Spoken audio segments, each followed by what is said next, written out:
Aqui, tá vendo? Ó, aqui é o primeiro nó, segundo nó, terceiro nó. E aqui ele já é uma planta que eu achei mais atrasada. A espiga tá embutida aqui dentro, ó. Essa é a folha bandeira.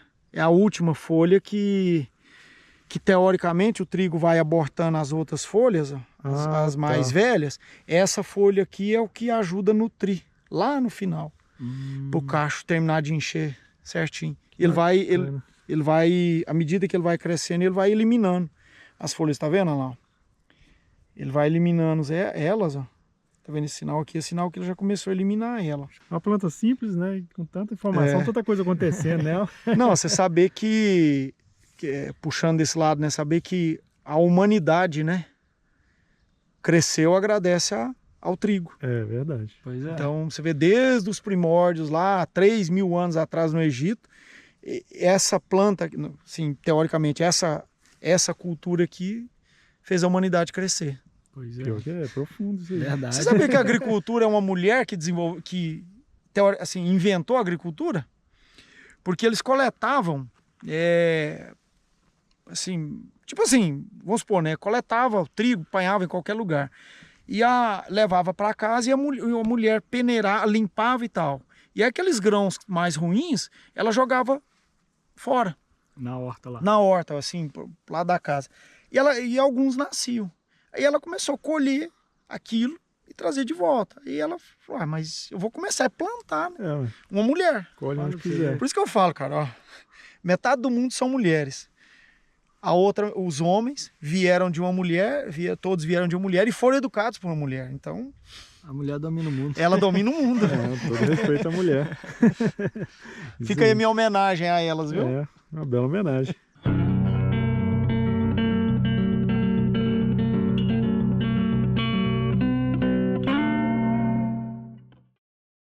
Aqui, ó, o perfil da região é isso aí, ó. Você vê, tá vendo? Áreas um pouco onduladas, umas mais, outras menos. O pessoal aproveita isso tudo. Os caras não tem, se você olhar do lado de cá, tá vendo? O pessoal, esse é o perfil da região. E como vocês podem ver, ó, o negócio, aqui eu falo, aqui é uma região que não tem volta mais, cara. A agricultura veio para cá e aqui a não ser que a gente tenha uma mudança muito drástica nas coisas para a agricultura sair daqui, porque é difícil, né? Não volta, não. Não vai, assim, tanto que é fácil conduzir, né? Você pega, tanto que a lavoura tá bonita, é gratificante, né? É a janela do escritório aqui. Para quem não conhece, pessoal, esse daqui é o Renato. Para quem acompanha o nosso trabalho, já viu ele aí? Estamos de volta. Já está se familiarizando com a presença dele aí no nosso canal. E como o Renato mencionou o escritório aqui hoje, nosso escritório hoje aqui, ó, nossa tela de fundo. Tá um pouco diferente hoje, né? É na plantação mesmo. E a gente está na região do Morro Grande, né? Isso. Região forte em lavoura aqui. É aqui, região de grandes produtores, né? Aqui, a família que eu trabalho, nós estamos numa das áreas deles. E é isso aqui, gente. Eu acho que o intuito é mostrar mais ou menos o cenário da região para vocês aí, para o pessoal ficar conhecendo, né? Justamente. E aqui, assim, é uma região mista. A gente tem grandes produtores aqui, próximo, e tem pequenos produtores também que não ficam atrás, tanto em produção, em tecnologia, em infraestrutura, porque é aquilo que a gente já tinha comentado na outro bate-papo nosso, né? A logística aqui é muito fácil de fazer. Então, isso torna muito competitiva a região. Então, assim, o cara às vezes começa arrendando a área, o cara compra, tem uma área ou compra, começa arrendando, como o retorno é significativo, logo ele já capitaliza e o cara que gosta, ele entra plantando. E a gente vê pequeno produtor aí, o cara com 70, 90, 150 hectares, com estrutura invejável, sabe? Estrutura que você não vê em outros lugares, né? Essa propriedade aqui, você falou com a gente, há quantos hectares? Aqui são 67 hectares. Tá plantada de trigo, toda, né? Plantada em trigo. Agora aquilo que a gente tinha comentado, né? Porque o trigo aqui na região, eu acho que a Vilma enxergou o potencial da região, por ser frio, né? Nessa época agora não tem muita amplitude térmica, o trigo gosta disso. Lembrando que a gente está em junho, né? Já Estamos estamos na em época junho, de né? junho aí. Isso. Então, teoricamente, não era para ter nada verde, né? E E olha aí, ó. aqui para você ver o cenário, né? Só Aqui tem verde, né? ele já está amarelando já, porque essa cultura aqui ela já está indo para o ciclo final dela. Mas então assim, a Vilma enxergou esse potencial e aqui o pessoal gosta do trigo. O trigo deu certo. Você pode ver que o tamanho das espigas aqui, ó, tá. Essa aqui é uma lavoura padrão ali 80%, 90% bom, sabe? E o trigo, o pessoal entrou assim, muita gente ainda tem meia visão do trigo. Eu não vou conseguir plantar mais nada, eu planto trigo. Tipo assim, eu já perdi todas as janelas, aí eu vou plantar trigo. E a gente tem visto que não é bem assim, sabe? Ele tem dado retorno, protege o solo, olha para você ver, ele dá uma massa, ele fornece muito carbono, ele dá uma massa gigante. E é rentável. O problema do trigo é o seguinte, como o principal comprador aqui é a Vilma, você teria problema de armazenagem, porque a Vilma não tem grandes estruturas para armazenar, porque a região produz muito trigo. Até assim, são duas coisas, né? Armazenagem e compra também, porque se a Vilma resolver comprar todo o trigo da região, se ela tiver que comprar para ela estocar, vai dar, sei lá, vai dar 200, 300 milhões de reais, né? É um montante gigante de dinheiro. Falei assim, mas acredito que seja... Só para ter uma só para representar, né? Então, o produtor teria que ficar atento a isso, a questão no trigo, a questão de armazenagem. E aí, a questão da armazenagem é o seguinte, se você for pagar armazenagem para qualquer produto, você tem que fazer uma conta. Esse produto a tendência de preço dele é quanto? Porque o armazém, ele te cobra, né? Então, eu falo, não, eu vou ficar com esse produto lá até tal época, porque a partir disso eu já vou começar a perder dinheiro, porque eu vou ter que pagar mais armazém. Então, essa a questão. Uma coisa que eu tenho falado muito, e o pessoal é meio assustado aqui ainda, é a questão do silo bolsa. Depois quem quiser olhar na internet aí, é um sistema muito prático, uma linguiça gigante. Você colhe a cultura na umidade ideal, e o silo bolsa você pode fazer ele aqui, no meio da lavoura. Colhe um pedacinho, limpa, e embolsa ele aqui, sabe? Porque tem as máquinas. Né? Isso é muito prático. Eu falo que é uma saída barata para você ver. A bolsa, ela cabe em torno de 3.100 até 3.300 sacos dentro dela. E ela custa 2.000 e poucos reais. Então a bolsa fica menos de R$1 por saco, que se armazena dentro dela. Aí tem os equipamentos que são... porque você tem que ter um equipamento para colocar o cereal dentro dela e um equipamento para tirar, para retirar. Chama embutidor e extrator. Nunca ouvi falar nisso. São coisas muito práticas, sabe, de fazer. Então, por exemplo, vários produtores podem comprar um equipamento desse, cada um coloca a sua bolsa. Então, são alternativas, assim. É meio uma cooperativa aqui na Isso, região. como se fosse uma cooperativa, sabe? Mas, tipo assim, se nós três, não, vamos nós três comprar o equipamento, a gente escalona a nossa colheita, que é rápido, né? Tem janela para isso, tranquilo. Pode-se pensar até em plantar variedades, ó, o Vitor planta variedades mais adiantadas um pouquinho, você planta média ou planta mais longa, para a gente ter uma escala de colheita e tal, sabe? Tudo isso mas a colheita do trigo, no caso, é muito rápido. O silo bolsa só não é indicado para feijão, porque o feijão é uma cultura muito melindrosa. O feijão ele não tolera muito impacto, porque ele vira bandinha, né? Então, quanto menos você movimentar com o feijão, melhor. Sensível, né? Ele é mais sensível. Então, exceto feijão, milho, soja, trigo, vai muito bem. Então, é uma outra alternativa que tem questão de armazenagem, porque aí você não precisa pagar para isso. Fora isso, eles plantam o que aqui? Aí são as 4 principais, né? Milho, soja, trigo e feijão. Feijão é que atravessa um pouco mais, assim, o feijão o pessoal planta tanto lá em outubro, na abertura que a gente fala, como planta em áreas de abertura em janeiro, como planta em safrinha ali, a janela aqui de plantio fecha mais ou menos dia 10 de março, do feijão. Então feijão é uma cultura que praticamente atravessa todo o período de plantio. O trigo não, o trigo é focado só mais na época do frio, porque o trigo tem 2 doenças nele que são intimamente ligados à temperatura, que é a Bruzone e a Giberella. A Bruzone é incomum com arroz. Isso dificultou muito a cultura do arroz há tempos atrás. Então você tem que esperar esfriar, porque a Bruzone está intimamente ligada à temperatura. Temperatura mais alta é incidência de Bruzone.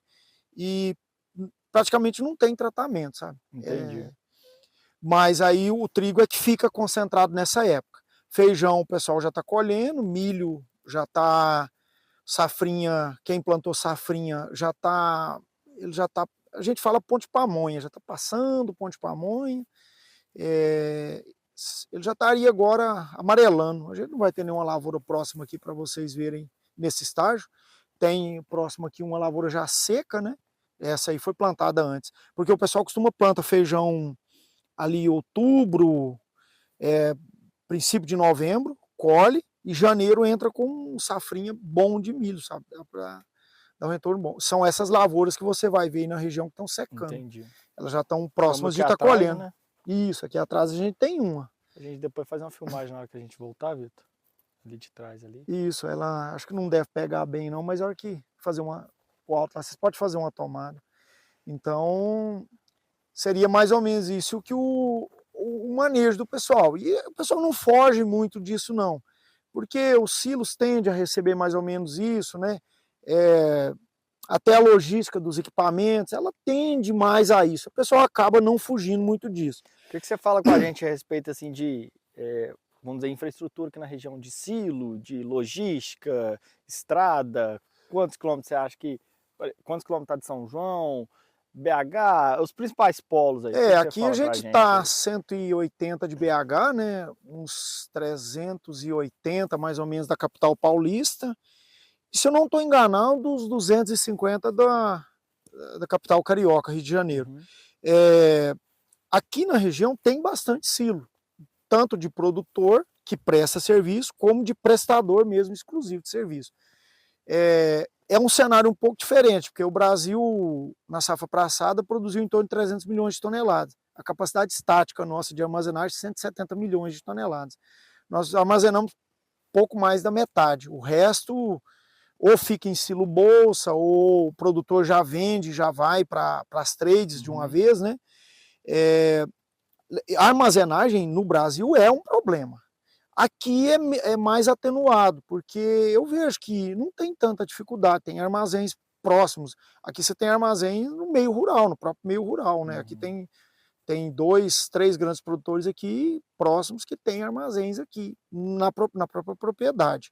Isso não é tão comum, né, nas outras regiões, porque o produtor de uns 8 anos para cá que começou a investir mais, né? Então, mas aqui não é dificuldade, né? E aí você tem Carandaí, tem bastante silo, Madre de Deus tem bastante silo, tá tudo aqui, né? No raio aqui de 100 quilômetros, né? 80 quilômetros. E a grande vantagem é que para onde você desloca a sua safra é eixo para exportar. Porque, por exemplo, se você leva para Madre de Deus, você está sentido São Paulo. Se você leva para Carandaí, você está do lado da 040 descendo para o Rio de Janeiro. Então até que eu brinco assim, para onde você mandar aqui já é caminho para ir. Escoa, né? Para o mercado, né?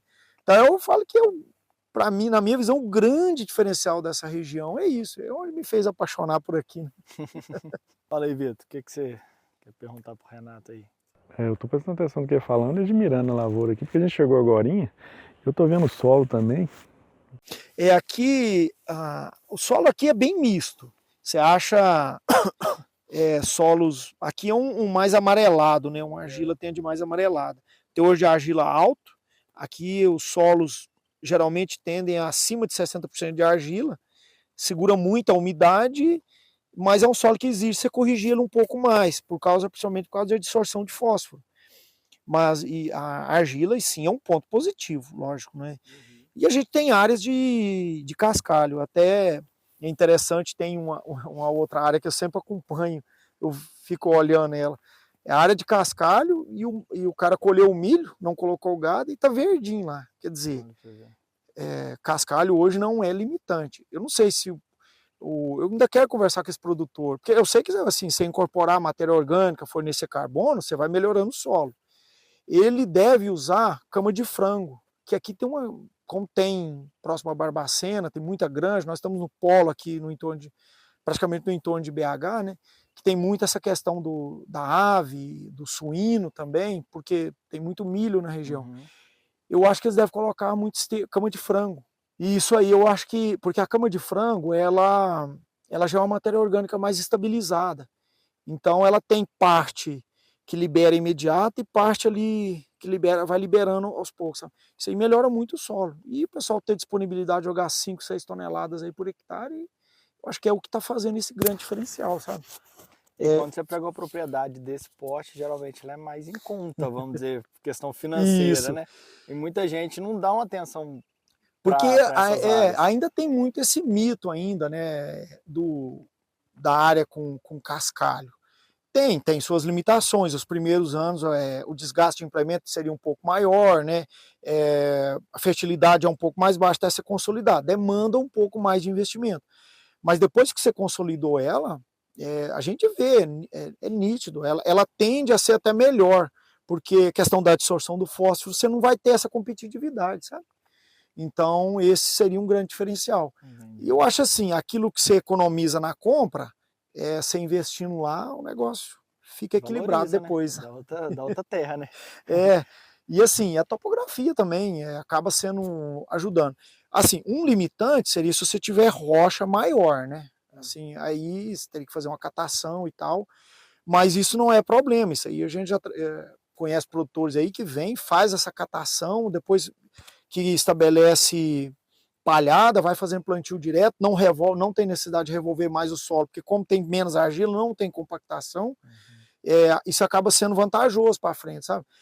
Cada tipo de solo é um manejo, por isso puxar a sardinha para minha lata aqui, né? Um bom engenheiro agrônomo, né, para orientar e tal, porque cada tipo de solo é um manejo e todos eles produzem. Mas cada um demanda a sua atenção, né, de um jeito. Cada um tem a particularidade. Eu acho que é igual você lidar com um profissional, lidar com o ser humano, com o animal, né?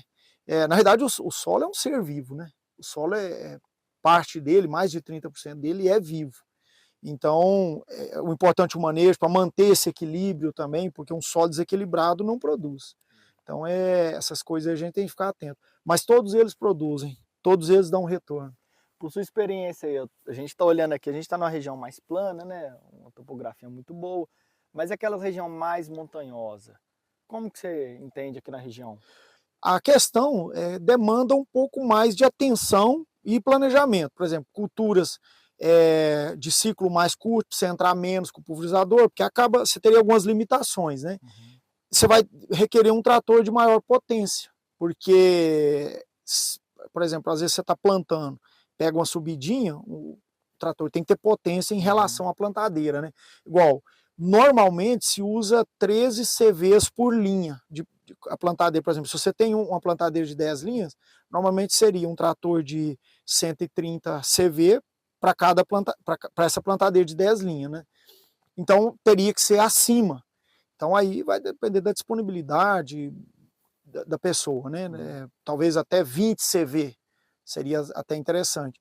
Tem uma reserva, porque um trator é um bem que você compra e você pode trocar a plantadeira, porque eu vou precisar de uma plantadeira maior. Então aquilo, estudar casa a casa do produtor também. Mas topografia eu já vi que não é limitação. Para mim foi quebrar um tabu, porque eu vim do Triângulo Mineiro, né, região mais plana. Aí até tinha comentado isso no outro bate-papo, né? Falei, mas São João del Rei, né? Lá é montanhoso, né? E tal. E não, tá aí para quem quiser ver, né? Tá. Não tem limitações, é só questão tudo de manejo mesmo, né? Porque às vezes a gente costuma até pegar algumas propriedades, né, Vitor, que elas são realmente montanhosas, mas a gente que é daqui, eu já vi plantando, já anda muito aí e fala, não, região que mais ou menos é essa topografia plantou.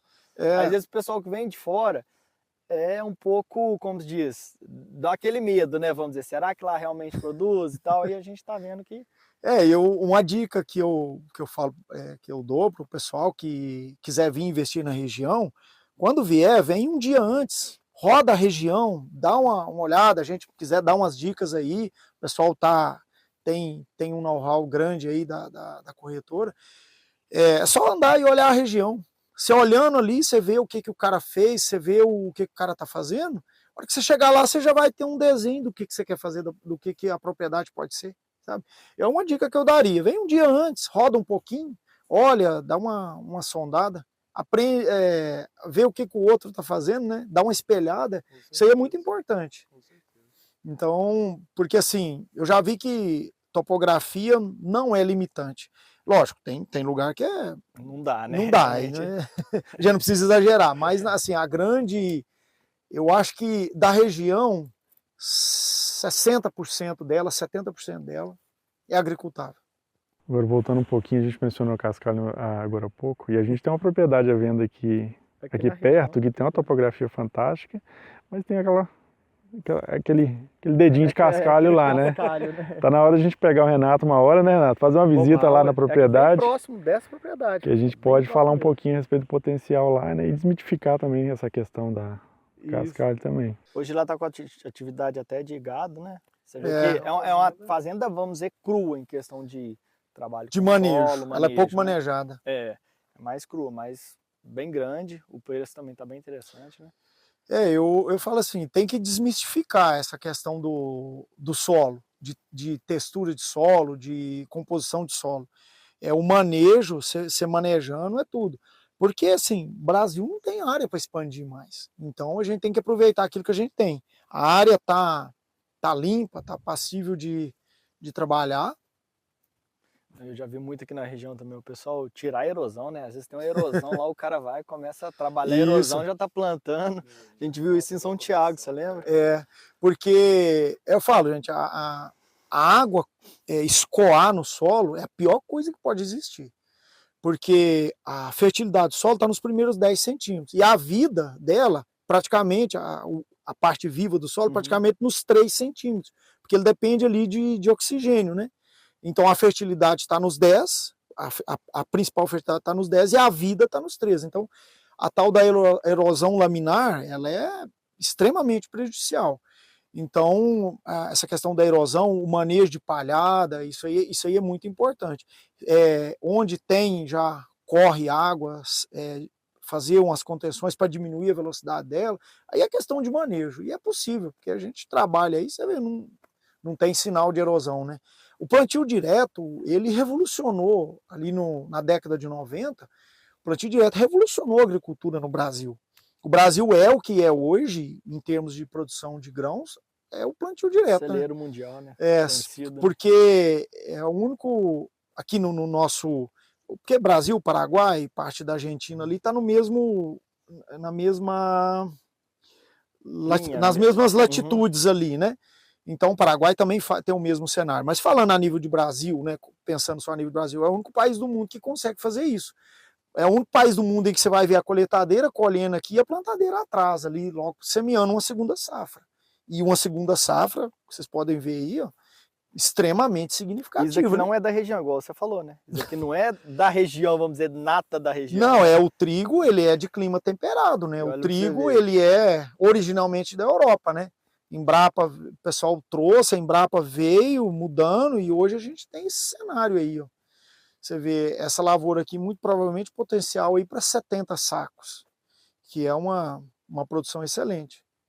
Se manter os preços aí de 155, 160 reais o saco, só você fazer a conta aí. Então, e a gente cuidar, ter o zelo por ela, né? O resultado é esse aí, ó. Então, eu falo, eu sou encantado, gente. Eu sou meio suspeito para falar. E aqui na região também a gente vê propriedades menores, né? De 30 hectares, 20 hectares. Tem muito. E mesmo assim ainda consegue. Porque na realidade, né? o que eu aprendi aqui na região é que aqui não existem grandes propriedades, igual lá no Triângulo Mineiro. Você vê, eu sou de Patrocínio. Do lado de Patrocínio, quase do lado da cidade, tem uma fazenda, ela é 1.470 hectares. Uma gleba só. É uma das vídeo que você me mandou da chapada lá em cima, lá, aquilo lá tudo plantado. Chapadão de ferro lá, né? Essa fazenda lá, ela tá ao oposto do Chapadão de Ferro em relação ao Patrocínio. Mas assim, lá são grandes propriedades, assim, 400 hectares, 300 hectares, 500 hectares é comum lá. Aqui não, aqui, acho que por ter sido mais antigo, né? Assim, a região meio aqui que ser mais piqueteando, né? foi repartindo, né? Então o que o pessoal faz? Arrenda 30 hectares de um, 40 hectares de outro, 55 de outro, 20, 6 hectares, 10 hectares. E aí vai fazendo os blocos, sabe? Então, por exemplo, aí nomeia, aí vamos supor que arrenda lá a primeira área sua, arrendou, vamos supor, uma área sua. Aí depois vem a renda mais 30 meu, mais 40 do Vitor, mais 50 de fulano. Aí faz um bloco faz na um bloco. região. Aí, às vezes, até nomeia, bloco do Diogo, sabe? Porque, e ali ele começa a plantar uma questão, isso é questão de manejo. Por exemplo, ó, esse ano lá no bloco do Diogo nós vamos plantar todo o milho. Porque aí você já faz o manejo para aquela área específica. Não, então o pulverizador vai ter 3 entradas lá. Você já se programa, sabe? Aí quando for colher, é uma ida só para colher, né? Você já desloca todo o maquinário. Porque aqui tem essa característica de pequenas propriedades. Áreas maiores que esses produtores plantam geralmente são áreas ou adquiridas, né? Em pequenas glebas, que eles depois vão acaba ou arrendadas. A grande maioria são arrendadas. Eu acho que é onde aqui é uma excelente oportunidade para você investir. Quem quer investir uma quantia média de dinheiro aí, porque o cara não, tipo assim, não tem preguiça de arrendar 30 hectares, não tem preguiça de 20 hectares, o que seria ruim lá no Triângulo, né? Ah, a sua área é pequena e tal, aqui eu tenho que levar a máquina. logística, né? Isso, porque lá é mais difícil, sabe? Aqui não, aqui eu conheço áreas de 6 hectares arrendadas, e o cara pagando o mesmo preço da de 30. Por quê? Porque a logística está próximo dele, a logística facilita, sabe? Então eu acho que é onde a região encanta. E cresce, né? E cresce. É onde eu falei com você, eu acho que esse cenário voltar ao que era, porque a região, acho que até uns 20 anos atrás, ela é tipicamente gado, né? Assim, mais de subsistência. Eu não vejo voltar esse cenário mais, não. Eu acho que é daqui para frente. Cara, é igual a gente estava comentando aquele dia, a gente foi para a região de São Tiago, você sabe a estrada ali, Sim. quem sabe São Tiago. Na beira da BR ali, o pessoal já está plantando café, você viu lá? Tem uma safra de café lá, eu falei, caraca, que nós nunca vi café aqui, realmente. Eu passo lá para ir no Triângulo, lá vindo uma região cafeeira, né? Pois é. Aí sempre já começou a implantar lá, daqui a pouco você vai ver, espalha para alguma região para trás aí. Aqui eu fico olhando, tem algumas áreas aqui um pouco mais, igual essa aqui seria as áreas mais altas um pouco pensando em geada, aí eu tava falando que é uma área boa para investir em café, porque por ser frio, hoje eu vejo as duas principais dificuldades do café, manejo de café, que seria o bicho mineiro e a broca do cafeeiro, que são culturas de região quente. Como aqui é frio, você escolhendo uma área que não tem perigo de geada, eu vejo o café aqui como um excelente investimento. E não é muito explorado, né? E não é muito explorado, eu acho que é questão cultural, porque o café tem aquela, eu vou investir agora e só começa a retornar daqui 3 anos, né? Porque o café, em médias, são 3 anos. Mas eu acredito que a bebida aqui deve ser excelente, porque como é mais frio, ele vai alongar um pouquinho mais o ciclo, aumenta o teor de açúcar no fruto. Então eu falei, o café aqui, eu futuramente penso em investir na cafeicultura aqui, porque eu acho que seria uma excelente pedida. E você escolhendo uma região com a topografia melhor, porque o café tem a dificuldade, questão da colheitadeira, porque a colheitadeira é alta. Então ela não tolera a topografia muito mais acentuada, sabe? Aí teria que ser um pouco mais igual. Vocês podem ver aqui, ela iria beleza.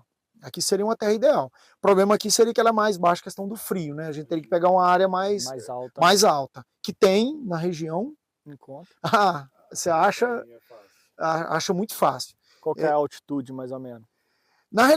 Em torno de... Aqui nós deve estar uns 1030, acima de 1100, que começa o ideal, né? Quando vocês passaram ali onde está asfaltando, sentido São Miguel do Cajuru, aquela área ali seria excelente. E aqui do lado? Do lado. Do lado de São João. Tá 16 quilômetros da cidade. Eu já estou olhando aqui que uma das vantagens de ser essa região meio, vamos dizer, um pouco montanhosa é isso. Você pega a área, hoje a gente estava aqui em Ritápolis, com uma área que estava dando 800 metros, aí já sobe para uma região aqui, já está 1000, você vai na região 1100, então é tudo no mesmo... Você pega ali próximo a Montevidéu ali, ó, ali tá 1000... quase 1.200, ou mais de 1.200, não tenho lembrança, depois eu quero confirmar esse dado aí. Eu sei que você consegue variar a altitude. Acho que é por Carandaí tem muito HF também, devido à altitude, né? Altitude muito boa. Então, a região te dá essa amplitude, né? Cara, aqui o dedo de Deus com certeza passou por aqui. O trigo, você falou, a questão do frio é importante para mitigar a questão da praga e tudo, né? Isso. Dessas culturas aí, qual que seria a mais simples em termos de acompanhar o manejo dela? Eu ficaria com o milho. O milho, assim, ele tem uma grande vantagem, ainda é uma planta ainda muito resistente. Milho originalmente é dos Andes, né? A planta lá chamava teucinto. Depois vocês pesquisam aí para vocês verem. É muito interessante, a genética é uma coisa que fascina muito. Bom, o milho, ele é bem... e o milho, você tem um leque de opções. Por exemplo, você fala, não, eu vou plantar, mas eu não vou cuidar bem. Eu não quero fazer muita pulverização e tal. Tem variedades próprias para isso. Ela aguenta mais desaforo. Aí você fala, não, eu quero cuidar bem e quero produzir muito. Tem variedades para isso. Hoje, a gente tem um produtor em Madre de Deus ali que passou de 300 sacos por hectare. Então, o Isamo, até saiu uma reportagem dele, é 300 e alguma coisa, não vou lembrar. Então, é uma cultura que responde. O milho seria o mais fácil. A soja também é fácil. Porque a soja, assim, se falava muito da ferrugem asiática dela, que o desafio da soja é a ferrugem asiática. Hoje, com vazio sanitário, variedades e tal, tá tranquilo. Você calendariza as aplicações e 4 aplicações fungicidas, você atravessa e colhe. Soja tem um limitante assim, colheitadeira, né? Da meia janela você tem que colher, dependendo da variedade. Mas tem grandes prestadores de serviço na região também. Isso não é tanta dificuldade. Eu ficaria em primeiro lugar o milho, em segundo a soja. O feijão já é mais melindroso, porque o feijão mais suscetível à lagarta, né? Deu ponto de colheita, chuva, né? Aí ele é mais problemático, assim. Mais vulnerável, né? Mais vulnerável, mas muito rentável também. E aí, em último lugar, a gente ficaria com o trigo, né? Porque, apesar de ser vantajoso e tal, mas eu acho que as outras culturas, você tem mais como trabalhar com elas. O trigo, você fica mais engessado. Mas, de toda forma, é negócio. E dá retorno. Não pode perder dinheiro, né? Não pode perder dinheiro, né? Deixa a terra vazia. É verdade. Terra parada. Terra parada não pode não, gente. Mas, é o final do dia já, gente. Ó. Esfriando, mas... Se alguém tiver alguma coisa a acrescentar, que o final de tarde já tá aí. Final do dia mesmo. Agora são 5h20, né? Numa sexta-feira. A gente chegou aqui do jeito que a gente gosta, né, Diogo? Sem roteiro, sem nada. Conseguimos um espaço na agenda na nossa e do Renato pra gente encontrar. Foi um fim de tarde, mas a gente conseguiu passar ainda um bocado de informação. Então, alguma coisa a acrescentar? Não, acho que tá bem explicado, né? Se vocês tiverem alguma dúvida também, pessoal, vocês mandam no comentário. Depois a gente vai conversando com o Renato, a gente bola mais um vídeo. Pediu o pessoal para não deixar de dar um feedback para nós aí, porque a gente pretende que sejam vários, né, bate-papos aí. Como eu quero fazer esse convite do Renato e acompanhar a gente numa fazenda aí também, que a gente está vendendo, para poder falar um pouquinho do solo e do potencial. Então a intenção é trazer sempre mais conteúdo para vocês, então não deixa de dar um feedback não. Olha na descrição aí também, tem o meu Instagram, o Instagram do Vitor, vai deixar o Instagram. As informações aí para quem quiser fazer contato com o seu Renato aí, porque o homem tem experiência aí. Tem conhecimento. E tem muito conhecimento para passar para frente. A gente faz o que gosta, né? E acho que eu fico meio suspeito, que eu sou meio empolgado com isso. Mas isso é bacana, porque você gosta do que você faz aí, meu filho. Aí vai longe mesmo. Isso. Precisou, gente? Estamos às ordens. Renato, brigadão novamente aí por ceder esse tempo então. E valeu, né, Diogo? É isso aí. Curte, compartilha, comenta. Para nós foi muito proveitoso, pessoal. Brigadão e até a próxima. Valeu, pessoal. Até mais. Valeu. Isso aí. Aqui é a que a gente tinha comentado da Brusônia. Ela... Fica mais amarelado, né? Ela branqueia o cacho e aí inibe, aí destrói os tecidos e a planta não consegue alimentar. Aí a planta vê que não vai reproduzir, entra em senescência. Para quem é leigo, senescência. Morre. Morre mesmo. Isso. É uma palavra mais bonita para a planta, morre, entendi. Isso. Eu falo que pivô central é o melhor investimento que existe. Irrigação, de maneira geral, é o melhor investimento que existe. Porque hoje tem sistema de gotejamento subterrâneo para cultura. Aí, de acordo com a textura do solo, é que você determina a distância aonde vai gotejar. Aí forma o bulbo, que é aquela, assim, igual quando você molha a camisa, né, por exemplo, você molha a camisa... lubrifica aquela área ali. Isso, aí forma o bulbo. Gera umidade ali. Né? Isso, aí dependendo do solo é que você determina isso. Aí tem os cálculos para fazer, né? Tem esse sistema. Mas o mais usual é o pivô central. Porque o pivô, você coloca o que você quiser debaixo dele, né? Exceto culturas em linha, por exemplo, laranja, café. Aí o pessoal já coloca o gotejo por cima, né? Porque geralmente são ruas de 3 metros e tal. Aí não justificaria você colocar o pivô, até para economia de água. Porque o gotejo é o que mais economiza água, né? Questão até de maneira, de sabedoria, né? De usar a água com sabedoria, né? Uma consciência ecológica. Uma consciência ecológica, né?